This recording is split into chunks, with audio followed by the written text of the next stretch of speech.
मेरी शादी मेरी मर्जी के खिलाफ एक साधारण से लड़के के साथ कर दी गई थी। उसके घर में बस उसकी माँ थी और कोई नहीं। शादी में उसे बहुत सारे उपहार और पैसे मिले थे, पर मेरा दिल कहीं और था।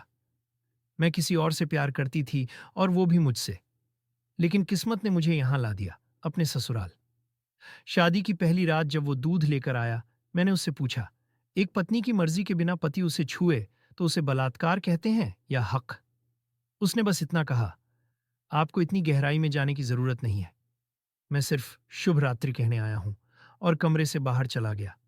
मैं सोच रही थी कि झगड़ा हो जाए ताकि मैं इस अनचाहे रिश्ते से छुटकारा पा सकूं, मगर ऐसा कुछ नहीं हुआ। मैं उस घर में रहकर भी घर का कोई काम नहीं करती थी। दिन भर ऑनलाइन रहती और न जाने किस किस से बातें करती। उसकी माँ बिना किसी शिकायत के घर का सारा काम करती रहती और उसके चेहरे पर हमेशा एक मुस्कान होती। मेरे पति एक साधारण कंपनी में काम करते थे, बेहद मेहनती और ईमानदार। हमारी शादी को 1 महीना हो चुका था, लेकिन हम पति पत्नी की तरह कभी साथ नहीं सोए थे। उस दिन जब मैंने उसकी माँ के बनाए खाने को बुरा भला कहकर फेंक दिया, तो उसने पहली बार मुझ पर हाथ उठाया। बस मुझे वही चाहिए था, एक बहाना झगड़े का। मैं पैर पटकते हुए घर से निकल गई, अपने पुराने प्यार से मिलने। वो मुझसे कहता, कब तक यहां रहोगी? चलो भाग चलते हैं कहीं दूर। पर सच तो ये था कि मेरे पास कुछ भी नहीं था और वो खाली हाथ भागने को तैयार नहीं था। फिर एक दिन मेरे ससुराल में एक घटना घटी। मैंने पहली बार अपने पति की अलमारी खोली।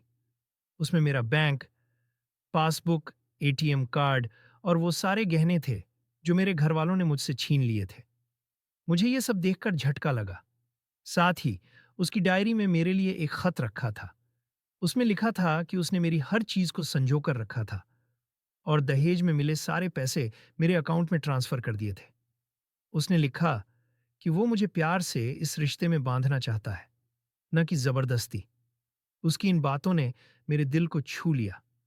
मैंने सोचा भी नहीं था कि ये गंवार मुझे इस तरह से समझ सकता है, बिना कुछ कहे।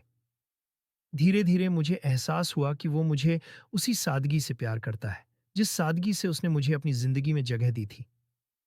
अगली सुबह मैंने सिंदूर गाढ़ा करके अपनी मांग में भरा और अपने पति के ऑफिस चली गई। वहां पहुंचकर मैंने सबके सामने कहा, अब सब ठीक है, हम साथ साथ एक लंबी छुट्टी पर जा रहे हैं। उस दिन मुझे समझ आया कि जिन फैसलों को मैं गलत मानती थी, वही मेरे लिए सबसे सही थे। मेरे माँ बाप ने मेरे लिए जो भी किया, वो सिर्फ मेरे